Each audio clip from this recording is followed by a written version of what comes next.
Isn't that weird when people you know see something that you think, oh, they should know that that's not true? That didn't happen, And they're in the business or whatever, or they know me and they know that they would know about this if it had happened. Right. And do you ever worry about that? Like, for instance... The footage is out. The whispers are over.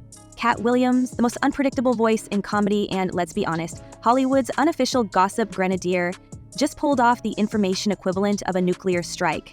And this time, it's not about P. Diddy's baby oil collection or Oprah's offshore secrets. It's about Barack Obama and Jennifer Aniston, together in an intimate, grainy, spine-tingling video that's lighting up the underground faster than a leaked FBI report. If what's in that footage is even halfway real, then the carefully curated legacy of America's 44th president is in ruins. For everything I'm telling you, that's why I can say I'm so freely. Katt, I need to know. You here, get your number. Thank you, sir. Thank you. Come on. Let's break this down. We're not talking about a random blurry hallway clip or a paparazzi ambush at LAX. This footage, reportedly captured inside a Hollywood penthouse, is intimate. The kind of personal that makes you shift in your seat. Shadows dancing, voices muffled, the mood unmistakably close. Katt Williams allegedly got hold of it weeks ago, and according to insiders, he'd been sitting on it, waiting for the right moment to let the truth burn through the facade. And now that it's out, it's not just Michelle's silence that's deafening, it's the lack of denials. No legal teams have descended, no cease and desists, no aggressive denouncement from Obama's camp, just silence, which in this world is louder than any confession. Correct. And I was getting endless texts. Are you okay? It's weird. What happened to you? This is awful. But yeah, they just did not mention that it was in the... But this isn't just about one video. The footage is only the surface. There's more. The whispers behind it, far more dangerous. Sources close to the situation claim Jennifer Aniston wasn't just a passive player in this. According to one former talent manager with alleged connections to Aniston's team, there are phone recordings, dozens of them, conversations between Aniston and Obama that allegedly swing from the professional to the personal and then to the unmistakably affectionate. The nature of those calls? Unpresidential, as one insider described them. And if those audio files see the light of day, we're not just talking about scandal. We're talking about character demolition. So the truth about Jen and Barack is that there is no truth. There is it no is truth. Untrue. You know Barack Obama. I've met him once. Met him once. I know Michelle more than him. What is there a truth about you and Michelle that we should know? That is not true. Now, let's not forget, Jennifer Aniston has denied the entire affair. Publicly, repeatedly. On Jimmy Kimmel Live, she laughed it off as absolutely untrue, even joking, "I've met him once. I know Michelle more than him." A great line, practiced, safe. But that didn't stop the speculation. Why? Because there's a glaring gap between what's being said in late-night interviews and what people close to DC are leaking after too many drinks. 3 different DC consultants have confirmed hearing similar chatter, privately of course, that Obama and Aniston were far closer than reported. One even claims Aniston's recent political push gave her and Obama a lot of overlap. That's a word doing heavy lifting, especially when paired with the fact that Barack's Netflix production company has reportedly been eyeing talent from the morning show team. And yet, the biggest red flag isn't coming from Obama or Aniston. It's coming from Michelle. Her vanishing act lately has people downright spooked. She skipped Jimmy Carter's funeral, she skipped Trump's inauguration. 2 events you'd expect the former First Lady to attend, especially when Barack went solo. Her absence wasn't explained away with the usual scheduling conflict fluff. It was just unexplained. The last time, she was seen in public with Barack, almost 2 months ago. Since then, social media silence. Cold, polished birthday posts. No shared appearances. Not even a single photo together outside the infamous birthday dinner pic, one that many observers described as posed, flat, and, in one brutal take, a political prop. And if the truth is involved, then I'm not even allowed to be worried. What would I be worried about? It's those that traffic in falsehoods that gotta worry about me, because I'll say something. And just when you think the situation can't twist any deeper, here comes Katt Williams again, grinning like a man who knows too much. He didn't just leak the video, he's teasing more. In one live set, he dropped a line so casually it chilled the room. "I had to turn down $50 million to keep my integrity because P. Diddy be wanting to party and you gotta tell him no." The implication? Katt's not just exposing scandals. He's been offered hush money to keep them buried. So when he comes out swinging with a claim as bold as Obama and Aniston in a penthouse suite, we have to ask, What does he still have in the vault? Right, because P. Diddy be wanting the body. And you gotta tell him no. You got to tell him no. I did. And speaking of vaults, remember Joan Rivers, the queen of cutthroat comedy, who months before her sudden medical collapse casually dropped this on a sidewalk? We already have a homosexual president. It's Obama, and Michelle is a transgender. The media laughed it off as a joke, but now that clip is being resurrected, dissected frame by frame. Her demise, once ruled a tragic medical misstep, is being re-examined in the harsh glow of retrospective conspiracy. Rivers made enemies, sure, but that comment, it hit a nerve that still twitches today. And in the wake of Katt's expose, more than a few online sleuths are revisiting Joan's final year with new eyes. As for Barack himself, he said nothing, no denials, no press statements. The closest we've gotten is a carefully worded birthday tribute to Michelle, one that read more like a drafted PR memo than a heartfelt love note. "Love you," he wrote. Not "I love you," just "love you." And then came the photo, hands clasped across a restaurant table, smiles that didn't reach the eyes. The internet pounced.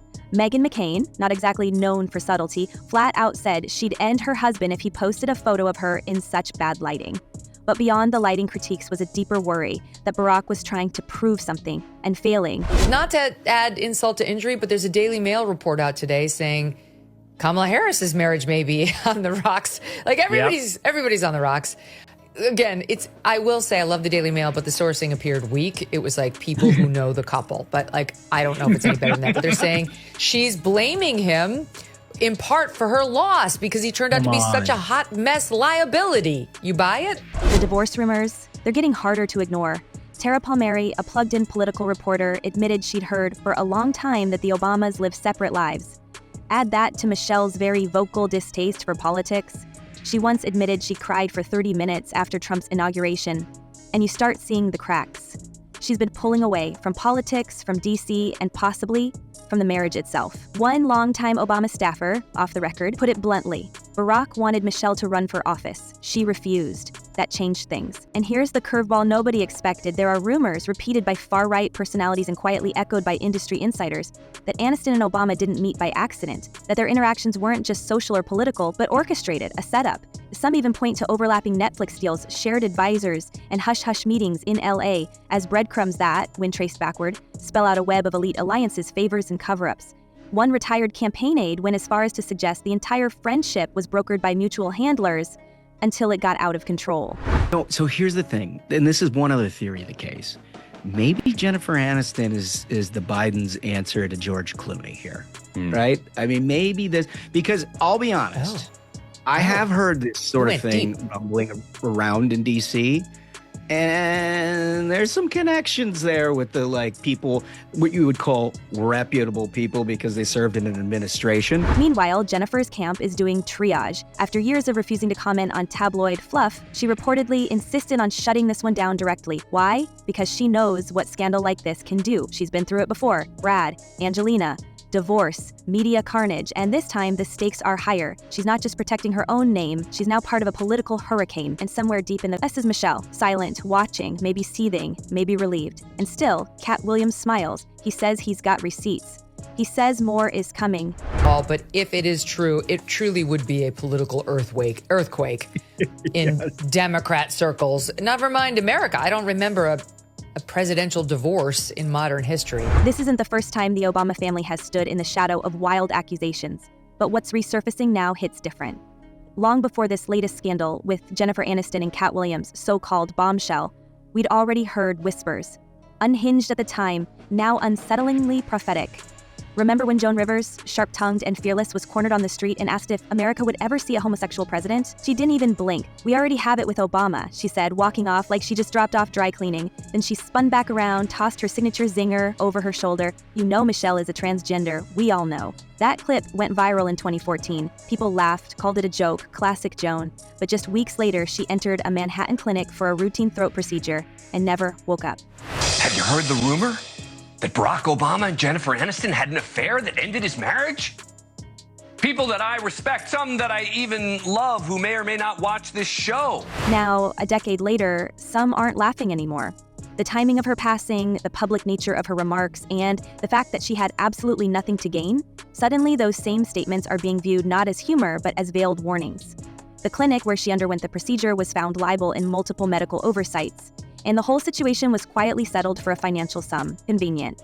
No cameras, no closure. A handful of theorists, and even one former showrunner in LA, now claim Rivers knew too much, that she may have been sniffing too close to something big. At the time, her words were shrugged off. Now, they're being replayed like a prophecy that nobody took seriously until it was too late, and we haven't even touched the second wave of rumors rippling through the Capitol. Sources close to the Obamas are starting to talk, carefully, anonymously, but unmistakably. According to two separate insiders tied to the former First Lady's speaking circuit, Michelle Obama hasn't been living full-time with Barack for nearly 6 months. One says she's been spotted more frequently in New York than D.C. Another insists she's taken up quiet residence at a luxury compound in Martha's Vineyard, far from the cameras, far from the public image of the perfect power couple they've projected for over 2 decades. She is not sorry. They are looking forward. All the women in your life are looking forward. All the women in my life are looking forward to being able to, live a more normal life. Yeah, but still not entirely normal. Obviously, everybody's under the microscope at all times. A little bit more. And you're staying in Washington, D.C., which is unusual for an exiting president. Public appearances have grown sparse. Their body language at fundraisers and award galas has shifted. Less warmth, more formal distance. A former advanced team member who worked with them on multiple tours said bluntly, "It's choreographed now. There's no spontaneity. That's not the Michelle we used to know." Is it just strain from a long marriage under public scrutiny, or is it the early stages of a high-level separation, engineered to keep the press at bay while the legal teams quietly start the split? Going high is not losing the urgency or the passion or the rage, especially when you are justified in it. Going high means finding the purpose in your rage. Rage without reason, without a plan, without direction is just more rage. If the whispers are true, we could be looking at the most seismic political divorce since the Clintons. And this one comes without the buffer of a presidency to protect it. The optics alone would rattle the Democratic base. And here's where it gets even messier. Those Netflix deals Barack's been brokering, turns out Jennifer Aniston's name has come up in more than one internal memo. She's been flagged by the Higher Ground development team as collaborative talent for at least 2 future projects, according to someone with knowledge of the deal pipeline. That same source confirmed frequent contact between the two camps in the last year, much of it described as creative alignment. But this creative alignment may be more than a buzzword. As Barack Obama transitioned from the high-stakes corridors of global politics into the glossier, curated realm of Hollywood content production, something shifted. He stepped into a world where loyalty is often transactional, where success is measured not in policy, but perception. His company's massive Netflix deal catapulted him into the orbit of entertainment moguls, studio bosses, and A-list influencers, many of whom operate by unspoken codes and quiet favors. Several insiders have quietly raised concerns that Barack didn't just walk into Hollywood, he was absorbed into its machinery, and once inside, disentangling yourself from those backroom networks is no small feat. But we're doing great. The girls are good, Barack is working, we've got projects going.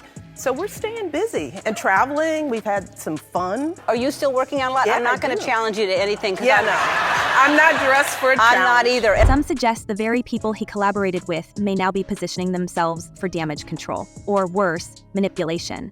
One entertainment executive familiar with the inner workings of Netflix's top-tier deals claimed that Barack's post-presidency pivot didn't go unnoticed by the industry's old guard. There were whispers even back then that he was getting too close to people with histories of burying secrets, people who have long relied on silence, leverage, and distraction to protect their brand. If the Aniston connection is just one loose thread, then the bigger scandal might not be about infidelity at all. It might be about the chessboard Barack stepped onto without knowing who held the pieces. And in that world, betrayal doesn't come with warning signs. It's quiet, professional, surgically timed. A rumor leaked here, a photo misplaced there, a sudden tabloid story with just enough smoke to raise questions. Is it possible this entire scandal was engineered from within? A power move designed to discredit him, isolate Michelle, or distance Barack from any future influence in politics or media? When a former president becomes a Hollywood producer, he's no longer protected by the shield of office. He's fair game. And if Katt Williams' leaks weren't the spark, they may have just been the match thrown onto a pile that had been stacked around him for months. Creative alignment? That's the corporate version of chemistry. And when you stack that against leaked phone calls, the infamous footage, and the eerie silence from all parties involved, it's hard not to ask the obvious. Was this all about Hollywood power plays? Or was the production company just the glossy wrapper around something much more personal? We're just bracing for what was that big thing gonna be? How bad would it get? Meanwhile, Michelle hasn't spoken on any of it. Her absence from major events has become its own story. She skipped Jimmy Carter's funeral. She bailed on Trump's inauguration while Barack showed up alone, surrounded by old rivals and flashing a forced smile. The explanation from her office? A schedule conflict. Vague, repetitive, and no follow-up. In political speak, that's the equivalent of, we're not answering that right now. It's not just Michelle's silence that's fueling the fire. It's her actions. Back in 2023, she spoke candidly on her podcast about how painful it was to attend Trump's inauguration the first time. There was no reflection of the broader sense of America, she said.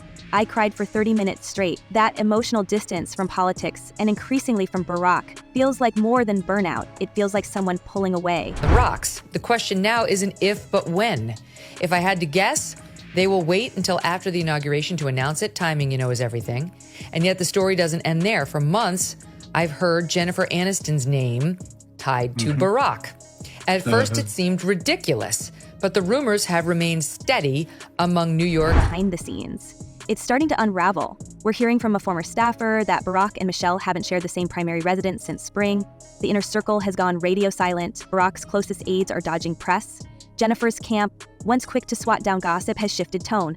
Her rep now describes the rumors as beyond absurd, but noticeably hasn't threatened any legal action. Strange, given how fiercely she protected her name during the Brad Pitt fallout. If this was truly nonsense, wouldn't there be lawsuits flying left and right? And just like that, a new theory is blooming in the dark corners of political substacks and influencer newsletters. This isn't just a scandal, it's a controlled demolition.